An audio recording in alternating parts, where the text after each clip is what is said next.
Hello guys.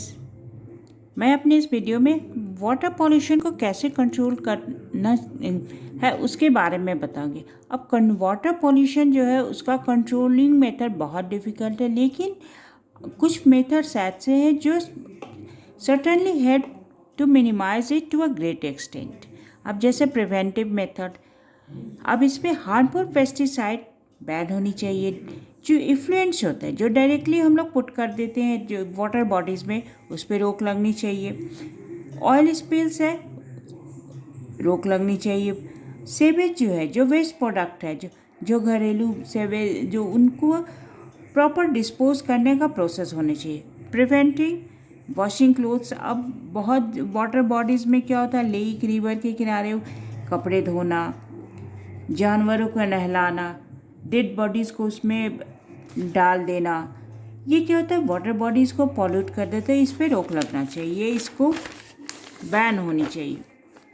Second है sedative method. Sedative method में क्या होता है कि इसमें जो वेस्ट वाटर ट्रीटमेंट होना चाहिए, जैसे जो डोमेस्टिक सेवेज है या इंडस्ट्रियल वेस्ट है, उसको प्रॉपर ट्रीटमेंट होना चाहिए। यानी ईटीपी प्लांट में, इफ्लुएंट ट्रीटमेंट प्लांट में जब इसको वाटर बॉडीज़ में डिस्पोज करने के पहले इसका प्रॉपर ट्रीटमेंट होनी चाहिए, ताकि कम से कम जो है हार्मफुल थिंग्स जो है वाटर बॉडीज़ में जा सके। अब इसमें 3 तरह का ट्रीटमेंट होता है, primary, secondary and tertiary.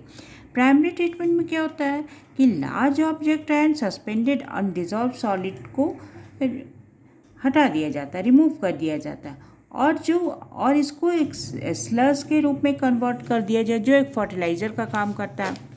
Second है सेकेंडरी में, अब उसमें क्या होता है, एरेशन सप्लाई किया जाता है, ताकि बैक्टीरियल डिकम्पोजिशन, बैक्टीरियल जो का मैक्सिमम डिकम्पोज कर जाए, जिसमें क्लोरिनेशन, डिकम्पोजन मेथड क्लोरिनेशन के थ्रू होता है to reduce its content of bacteria. Chlorination के थ्रू क्या होता है कि जो बैक्टीरिया जो है डिकम्पोज हो जाता है। टर्शियरी ट्रीटमेंट में क्या होता है, इस फेज में क्या होता है कि नाइट्रेट्स एंड फॉस्फेट्स जो वाटर बॉडीज में मिक्स है उनको रिमूव कर दिया जाता है, और ये जो water after treated water is then released. Sewage treatment is quite expensive.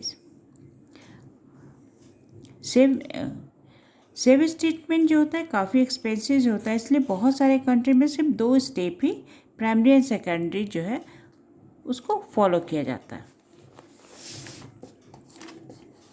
अब जैसे आप देख रहे हैं इस डायग्राम में क्या है, ETP treatment of effluent.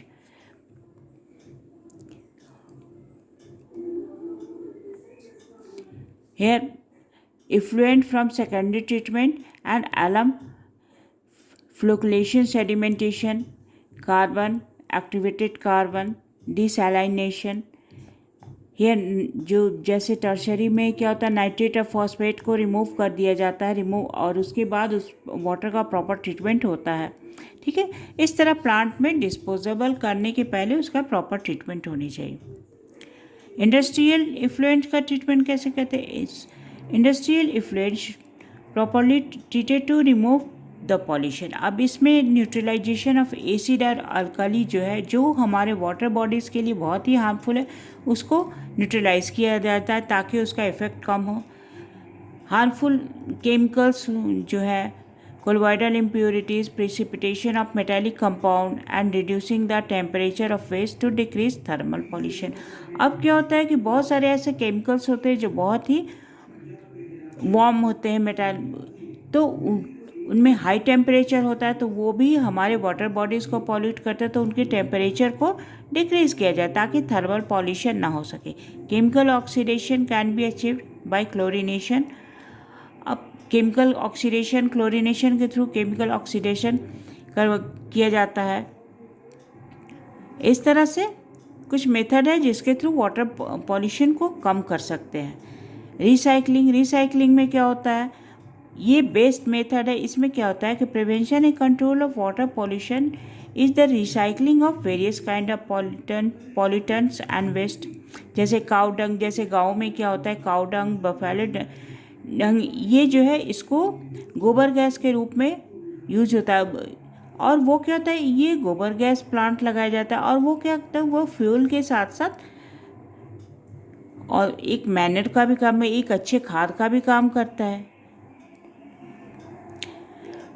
Septic tank का यूज़ करना चाहिए। Water release from the thermal और न्यूक्लियर पावर स्टेशन से जो बहुत ही हाई टेम्परेचर वाला होता है तो उसको कूल करना चाहिए। वाटर बॉडीज़ में रिलीज़ करने के पहले उसको प्रॉपरली कूल कर लेने चाहिए। कुछ फिशेस होते हैं जैसे गैम्बूटिया, वो क्या होता है, वाटर सोर्स में डालने से क्या होता है, वो उसको वहाँ पे जब वाटर बॉडीज़ में रहता है तो वो लार्वा जो है, और लार्वा एक जो हार्मफुल ऑर्गेनिज्म के उसको डिस्ट्रॉय कर देता है और वाटर को क्लीन करता है। कुछ strains of bacteria can reduce oil spills effect and can use up cyanides and heavy metals if judicially used. Water pollution का कंट्रोल बाय लॉ कैसे होगा? इसमें क्या होता है कि प्रिवेंशन जो है, water pollution, Indian government has propose water prevention and control act. Important legislation of this act are as follow, जैसे control and management of water pollution, यानी कुछ जो वाटर पॉल्यूशन जो है उसका कंट्रोल हम बाय लॉ के थ्रू भी करेंगे। ये रूल जो है गवर्नमेंट के थ्रू पास होनी चाहिए। तो control and management of water pollution, make necessary arrangement for purity and availability of drinking water. अब जो भी सप्लाई वाटर जो है, पीने का पानी है, उस पर प्रॉपर उसमें अरेंजमेंट है ताकि उसको प्रॉपरली उसको प्योरीफाई किया जा सके ताकि वो पीने के काम में आ सके। To organise and appoint board and commission for prevention and control of water pollution. अब इस वाटर पॉल्यूशन को कम करने के लिए क्या होता है, एक बोर्ड का गठन होना चाहिए ताकि समय समय पर वो इसको गाइड कर सके और अगर कहीं पे अगर वाटर बॉडीज़ में अगर पॉल्यूशन हो रहा है तो वहाँ पे प्रॉपर एक्शन ले सके।